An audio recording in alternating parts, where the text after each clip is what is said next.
बलूचिस्तान कत्ल केस में अहम पेशरफ्त हुई है और ये पेशरफ्त इस तरह की है कि एक बार आप सब लोग हैरान हो जाएंगे कि आखिर हुआ क्या है। पहले जो नैरेटिव आप सुनते आ रहे थे, अब वो नैरेटिव यकसर बदल रहा है।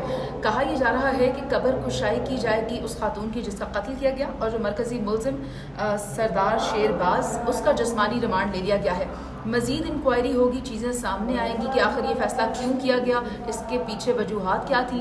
क्योंकि वज़ीर आला बलूचिस्तान की तरफ से जो स्टेटमेंट आ रहा है, उसने इस केस को यकसर बदल कर रख दिया है। उसमें ये कहा जा रहा है कि ये दोनों मर्द और औरत मियाँ बीवी नहीं थे। अब वो मियाँ बीवी थे या नहीं थे, ये तो मजीद इंक्वायरी में पता चलेगा। और ये भी बताया गया कि खातून के 5 बच्चे थे और मर्द के 6 बच्चे थे।